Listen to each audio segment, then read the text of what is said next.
मराठवाड्यासह हिंगोली जिल्ह्यात सुद्धा वाढत्या तापमानाचा फटका बसू लागलाय। आता फळबागांसोबत भाजीपाला पिकांना सुद्धा हा फटका बसतोय।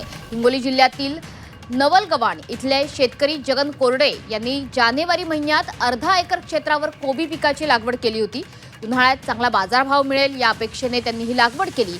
मात्र यावर्षी तापमानात मोठी वाढ झाली आणि कोबी पिकाचं मोठं नुकसान झालंय। यामुळे बाजारात या कोबीला अपेक्षित दर मिळणार नाहीये। शेतकरी आर्थिक अडचणीत सापडलाय। आधीच वाढत्या खर्चाचा सामना करणाऱ्या शेतकऱ्यांपुढे आता निसर्गाच्या या बदलत्या परिस्थितीमुळे नवीन आव्हान उभं ठाकलंय। या परिस्थितीचा आढावा घेतलाय आमचे प्रतिनिधी गजानन वाणे यांनी।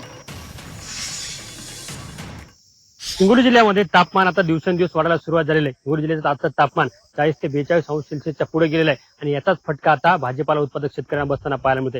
बघू शकता हिंगोलीच्या नवलगव्हाण येथील एका शेतकऱ्याच्या शेतामध्ये आहे। शेत उष्णतेचा फटका आता थेट भाजीपाला उत्पादक शेतकऱ्यांना बसताना पाहायला मिळतोय। बघताय की या ठिकाणी जी शेतकऱ्यांनी जे गोबी उत्पादन घेतलं होतं, मात्र उष्णतेमुळे संपूर्ण आता जे तापमान वाढतंय आणि तापमानामुळे संपूर्ण या ठिकाणी गोबी ही वाळून जाताना आपल्याला पाहायला मिळत आहे। बघताय की एक शेतकरी तर अनेक शेतकऱ्यांच्या शेतामध्ये अशीच परिस्थिती निर्माण झालेली आहे।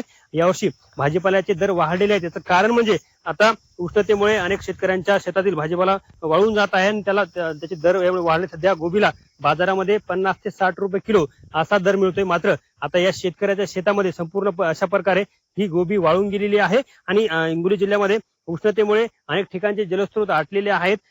तलाव जे जोत्याखाली गेलेले आहेत आणि शेतकऱ्यांना पाणी द्यायचं कुठून असा प्रश्न निर्माण झालेला आहे आणि आता याचा मोठा फटका या शेतकऱ्यांना बसताना पाहायला मिळते। बघताय की संपूर्ण हे शेतकऱ्याचं हे पीक आहे, भाजीपाला आहे आणि अशा प्रकारे हे संपूर्ण पीक आता वाळून जाताना पाहायला मिळते आणि या उष्णतेमुळे आता हिंगोली जिल्ह्यातील भाजीपाला उत्पादक शेतकरी संकटात सापडल्याचं पाहायला मिळते।